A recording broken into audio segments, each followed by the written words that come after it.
Shalom, selamat malam. Kita bertemu kembali dalam Biblical Learners Club episode ke-23. Dan malam ini kita akan membahas tema yang menarik, pertempuran terakhir. Untuk itu marilah kita berdoa. Bapa di surga, Yahweh Elohim, Allah Abraham, Ishak dan Yakub, Khalik langit dan bumi. Terima kasih karena Engkau telah membukakan rahasia besar yang tersembunyi dalam Alkitab. Beri kami hikmat, beri kami hati yang mau belajar, supaya kami mengenal Engkau dan kami mengenal Yesus Kristus yang telah Engkau utus. Kami serahkan acara ini dalam nama Yesus Kristus, Anak Allah yang hidup. Amin. Saudara-saudara kekasih, dalam setiap peperangan itu akan terdiri dari banyak pertempuran. Yang paling menentukan daripada peperangan itu adalah pertempuran terakhir. Karena dalam pertempuran terakhir itu semua pihak akan mengeluarkan segala senjata, kekuatan, dan segala strategi terbaik. Bahkan tidak jarang pihak yang merasa terdesak akan menggunakan siasat bumi hangus. Kalau boleh, jangan sampai semua fasilitas yang mereka miliki dinikmati oleh pemenang. Mari kita kembali kepada episode yang lalu, di mana sudah ditetapkan oleh Allah bahwa Yesus tidak bersalah, tidak berdosa, dan tidak berdusta. Sehingga dengan demikian gugurlah tuduhan utama, salah satu tuduhan utama, bahwa Allah salah pilih. Terbukti Yesus tidak melanggar hukum, Yesus taat pada aturan, dan Yesus melakukan dengan setia. Maka di dalam Wahyu 12 ayat 12 dikatakan, bersukacitalah hai surga dan kamu yang ada di dalamnya. Celakalah hai bumi dan laut, karena iblis telah turun kepadamu dalam geraknya yang dahsyat, karena ia tahu bahwa waktunya sudah singkat. Dari cerita Alkitab ini, dari kisah Alkitab ini, maka kita bisa memahami yang dikatakan dalam Ibrani 2 ayat 14-15, yaitu oleh kematiannya dia telah memusnahkan iblis yang berkuasa atas maut, dan dengan demikian dia membebaskan mereka, kita-kita ini, yang seumur hidupnya diperhamba oleh takutnya akan maut. Kalau kita baca seperti itu, mungkin ada pertanyaan. Kalau begitu sudah tidak ada iblis, berarti manusia sudah bebas. Hati-hati dengan pemahaman ini. Dalam episode awal kita sudah melihat tentang misteri dosa. Iblis diangkat oleh Allah untuk menjadi pengawas. Iblis atau penuduh itu yang menuduh bahwa manusia cacat bawaan, bahwa anak Allah tidak cakap dan salah pilih, diangkat jadi pengawas. Jadi penuduh jadi pengawas. Katakan itu jadi kayak jaksa agung. Nah, ketika iblis itu terbukti salah dan curang, dia dipecat.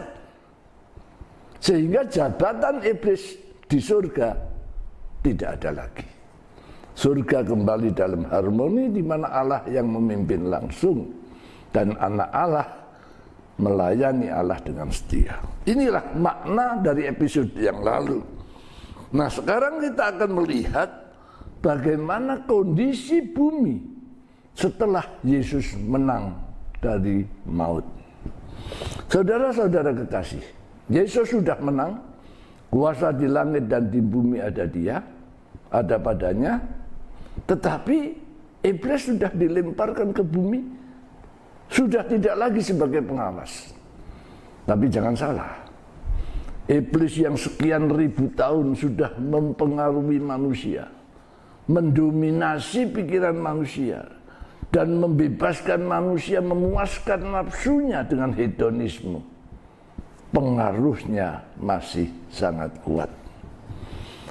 Kira-kira kalau kita di masyarakat, mantan jenderal yang sudah pensiun atau sudah dipecat, tapi pengaruhnya masih sangat hebat.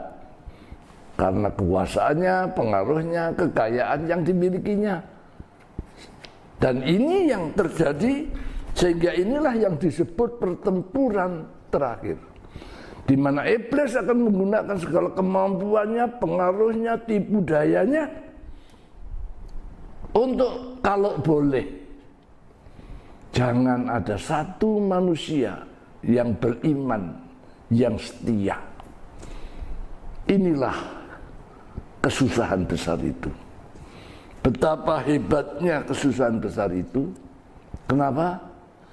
Karena orang beriman yang ada di dunia tanpa kuasa dunia harus mengalahkan egoismenya dalam dirinya.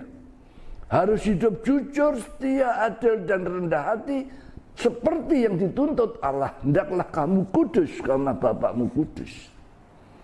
Dan ini tidak mudah. Saudara-saudara kekasih, kalau kita melihat tulisan Paulus mengatakan pada akhir zaman, dikatakan kondisi dunia yang dihadapi oleh orang beriman adalah, yang pertama, umat Tuhan murtad dan munculnya manusia durhaka, si penyesat itu sebelum kedatangan Yesus. 2 Tesalonika 2 ayat 1-4. Apa artinya murtad? Artinya iblis dengan caranya dan kuasanya sekian ribu tahun sudah berhasil membelokkan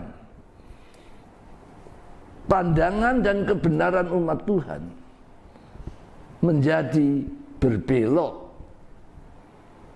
Sudah disesatkan. Umat Tuhan murtad berarti umat Tuhan sudah tidak setia kepada Allah. Sudah tidak setia kepada perintah Allah. Ini ciri pertamanya. Yang kedua, bagaimana keadaan sosial masyarakat dunia? Kita melihat sekarang. Dalam 2 Timotius 3 ayat 1-5 dikatakan, ketahuilah pada hari akhir ada masa yang sukar, karena manusia menjadi cinta diri dan hamba uang. Manusia jadi egois dan materi. Sekarang ini di dunia harus diakui, apapun urusannya, cari pekerjaan, cari jodoh, ya sekolah, itu ukurannya adalah duit, materi. Sehingga ada banyak sekali penipuan-penipuan dalam agama, di mana dikatakan kalau orang kaya itu diberkati Tuhan, kalau orang miskin itu dikutuk Tuhan, kalau orang itu bahagia itu diberkati Tuhan, kalau orang sengsara itu dikutuk Tuhan. Padahal ini tipuan, karena banyak sekali orang saleh, orang benar yang harus menderita. Banyak sekali penjahat-penjahat, koruptor-koruptor yang menjadi kaya dan kemudian dia nampak berbahagia. Saudaraku, inilah yang disebut masa yang sukar. Sehingga dalam keadaan seperti ini, Yesus sangat peduli pada kita. Maka dia bertanya, adakah iman di bumi ini apabila anak manusia datang kembali? Lukas 18 ayat 8. Saudaraku, inilah masa kesukaran, puncak masa kesukaran dalam pertempuran terakhir yang belum pernah terjadi sejak manusia sampai hari itu. Daniel 12 ayat 1. Tetapi jangan takut saudara, karena dalam Daniel 12 ayat 1 itu anak Allah yang melindungi kita dengan tuduhan manusia cacat bawaan, kemudian mengalami tekanan yang sangat berat dan di luar kemampuannya. Maka pada saat itulah anak Allah akan turun untuk menyelamatkan saudara dan saya. Sebab kalau dia tidak turun, dia tidak datang menyelamatkan kita, maka tidak ada orang beriman yang bisa bertahan menghadapi tekanan dunia itu. Inilah pertempuran terakhir. Hasil dari pertempuran terakhir menentukan kelanjutan dari peradilan Allah. Kalau ada orang beriman, walaupun menderita dan sengsara, tetap setia, maka mereka inilah yang menyambut kedatangan Kristus. Dan mereka adalah buah-buah sulung yang dipersembahkan kepada Allah. Dengan demikian anak Allah menang, mutlak jadinya, peperangan berakhir. Tetapi kalau tidak ada orang beriman, maka dalam babak ini tuduhan iblis jadi benar, bahwa manusia cacat bawaan, sehingga peradilan akan berlanjut. Saudara-saudara kekasih, mari kita melihat bagaimana gambaran orang beriman. Siapakah yang sanggup mengalahkan tipu daya, tekanan penipu itu dan menyambut kedatangan Kristus? Di dalam Alkitab sudah digambarkan sejak kita belajar kitab Kejadian, yaitu pertarungan benih perempuan dan benih ular.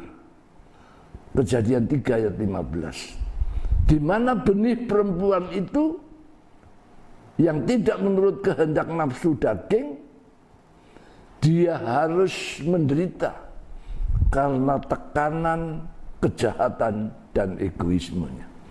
Ini yang dikatakan oleh Yesus, pikul salib, menyangkal diri. Tetapi mereka harus menang, dan mereka harus mengalahkan tipuan itu, meremukkan kepala ular. Contoh utama sudah dilakukan oleh Yesus Kristus, anak Allah itu. Dia mati tanpa dosa dan tanpa cacat, tanpa dosa. Sehingga dengan demikian tuduhan pertama, anak Allah salah pilih, sudah gugur. Sekarang bagian kita, saudara, untuk ikut ambil bagian dalam pertempuran itu, mengalahkan dosa dan egoisme kita, sehingga kita ambil bagian di dalam kemenangan Kristus. Inilah rahasia besar. Bagaimana nanti dalam Alkitab dikatakan Yesus akan datang sebagai pengantin pria, dan kita orang percaya, jemaatnya sebagai pengantin perempuan, untuk disatukan di dalam kasih Allah. Untuk itu mari kita lihat, saudara, karena ini soal pengantin, itu ada perempuan. Perempuan mana yang layak untuk Kristus? Di dunia ini Alkitab menulis ada dua macam perempuan. Yang pertama, perempuan yang berpakaian merah kermisi. Aku melihat seorang perempuan duduk di atas seekor binatang yang merah ungu, yang penuh tertulis dengan kata-kata hujat. Binatang itu mempunyai 7 kepala dan 10 tanduk. Wahyu 17 ayat 3. Perempuan itu adalah jemaat. Dikatakan perempuan itu duduk di atas kepala binatang. Binatang dalam Alkitab jelas, dalam Daniel, binatang adalah kekuasaan politik dunia, superpower dunia.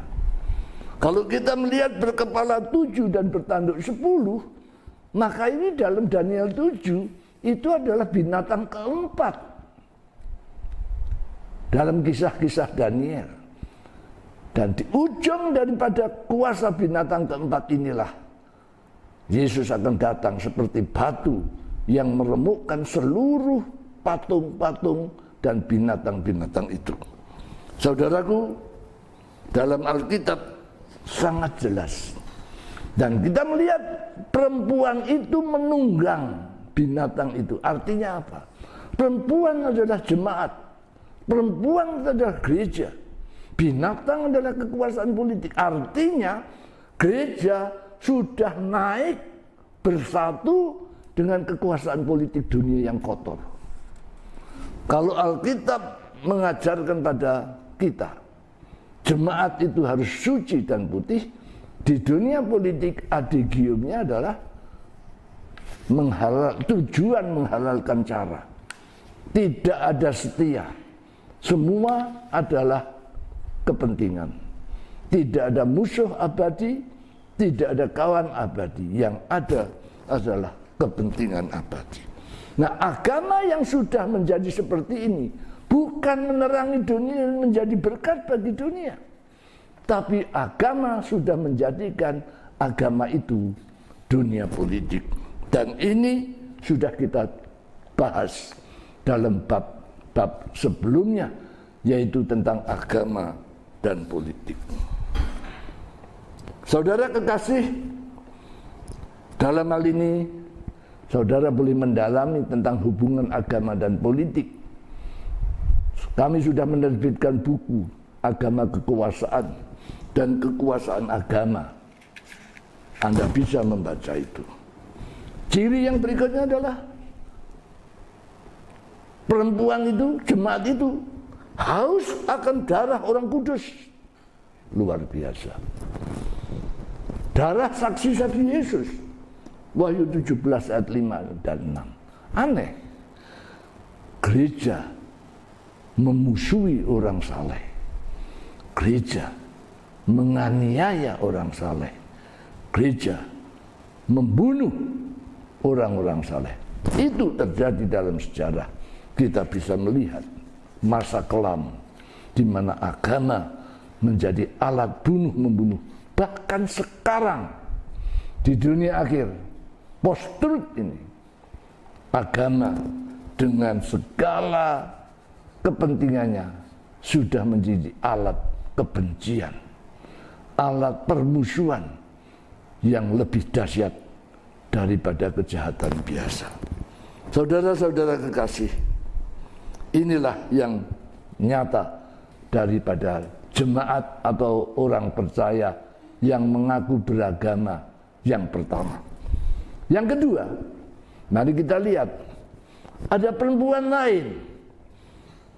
Dalam Wahyu 12 ayat 1 dikatakan perempuan itu seorang perempuan yang berpakaian putih, seorang perempuan berselubung matahari, dilingkupi matahari, dan bulan di bawah kakinya, dan sebuah mahkota dengan 12 bintang di atas kepalanya.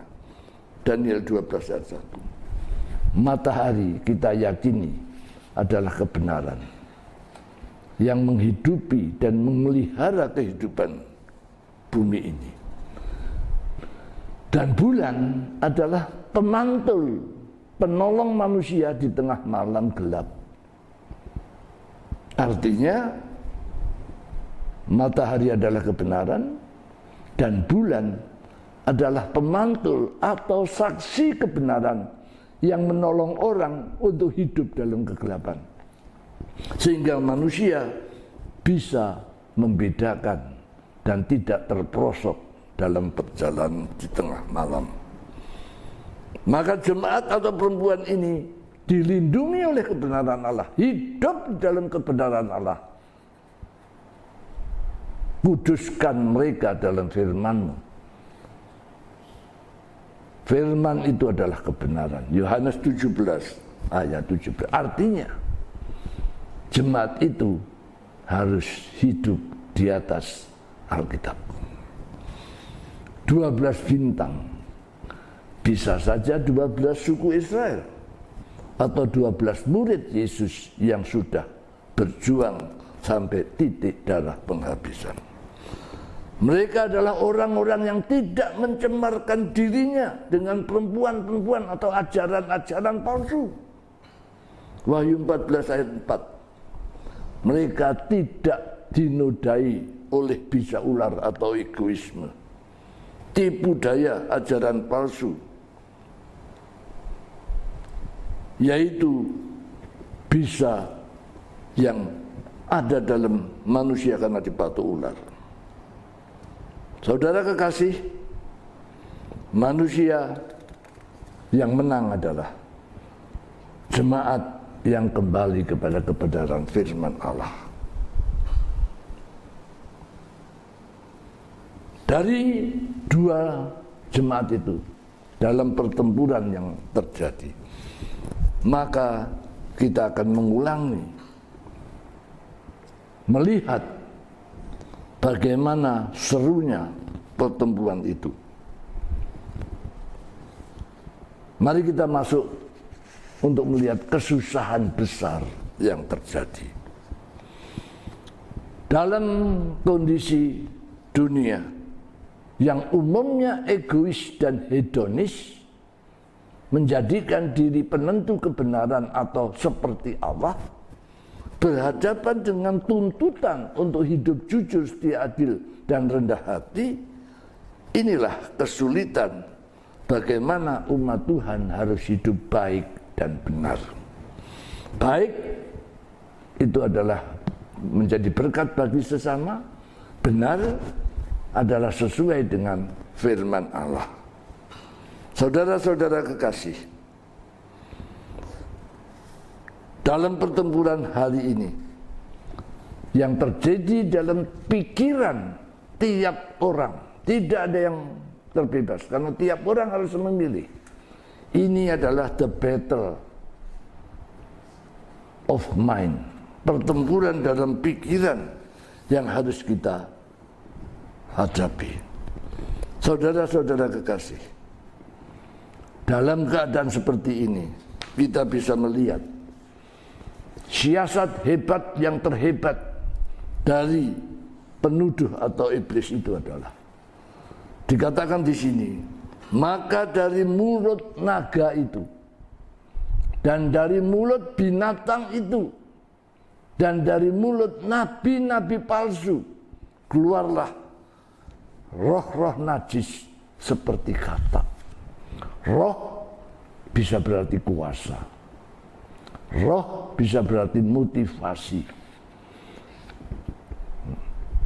Naga jelas iblis sendiri dengan kuasa spiritualnya, mujizatnya yang tidak bisa dipikir manusia. Dan sekarang terjadi banyak mujizat itu. Naga adalah iblis. Binatang itu adalah kekuatan politik, di mana politik akan menggunakan agama untuk kepentingan politik dengan tipu dayanya. Dan yang ketiga, nabi palsu. Itu adalah umat-umat Tuhan yang murtad. Betapa beratnya orang percaya menghadapi itu. Sekarang kita harus mengakui dengan jujur, sampai hari ini umat beragama, umat Ibrahimik masih belum sepakat, belum bisa menemukan kata yang sama untuk menjawab siapa Allah kita dan siapa Yesus Kristus.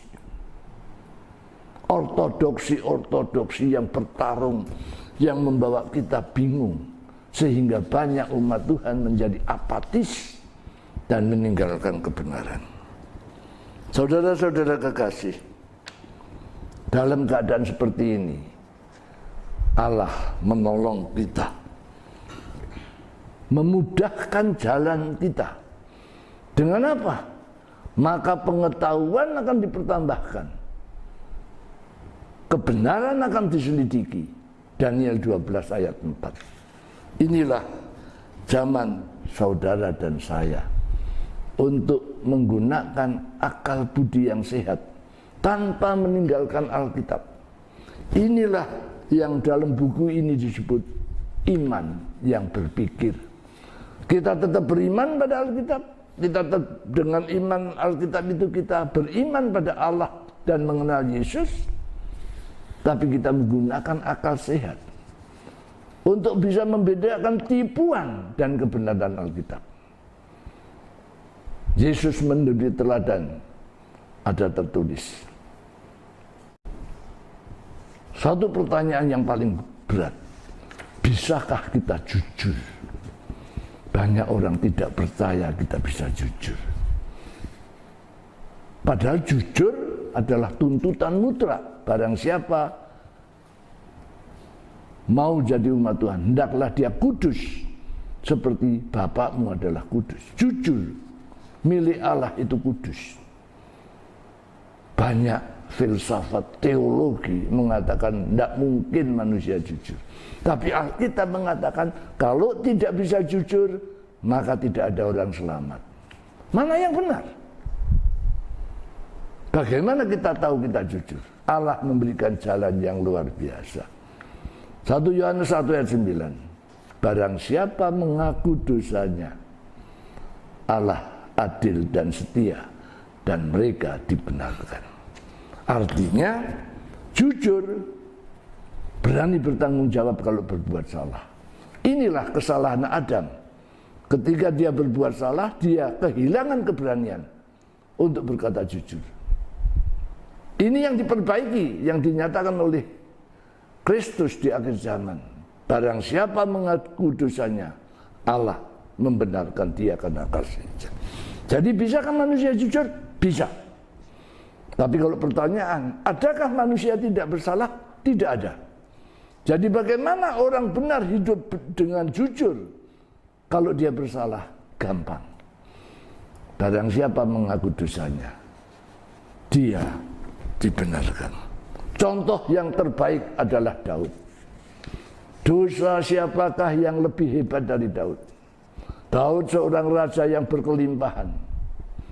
Tapi dia melihat Batseba mandi, dia kepingin melanggar satu hukum. Lalu dia berzina, melanggar dua hukum. Lalu dia menipu, memanggil Uria suaminya untuk pulang seolah-olah diberi hadiah. Lalu dia membunuh Uria supaya masuk dalam pertempuran dan mati. Semua kejahatan kumpul jadi satu. Daud orang paling berdosa. Tetapi kenapa Daud disebut hamba Tuhan? Daud berani mengaku dosanya dan dia menetapkan hukumannya sendiri. Aku harus mati. Justru karena kejujuran inilah Daud dibenarkan Allah. Sebaliknya Saul yang hanya dosa kurang sabar menunggu Samuel, tapi dia berdalih. Ditegur berdalih sehingga dia tidak bisa dibenarkan. Saudara-saudara kekasih, inilah rahasia kemenangan dalam pertempuran terakhir ini.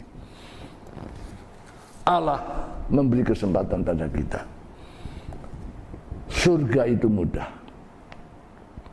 Injil itu mudah. Apakah saudara mau ambil bagian dalam Injil itu? Inilah pengetahuan yang dipertambahkan yang selama ini tidak diajarkan dengan sungguh-sungguh di dalam dogmatika kita. Anda tetap harus jujur. Kalau toh Anda harus bersalah, tanggung akibatnya, akui dengan kejujuran. Nama Allah dipermuliakan. Saudara-saudara kekasih, tahu gak? Yesus menunjukkan rahasia penipuan setan atau iblis adalah kebohongan. Dan kita harus berani keluar dari kebohongan. Gereja, umat beragama harus berani keluar dari kebohongan untuk menjawab pertanyaan dasar. Siapa Allah kita? Kalau memang Allah itu cuma satu, maka kita tahu siapa Allah kita. Dan siapa Yesus Kristus atau Mesias itu? Kalau itu dijawab dengan jujur, maka umat beragama akan jadi berkat. Selamat datang dalam pertempuran terakhir. Jadilah pemenang. Tuhan memberkati.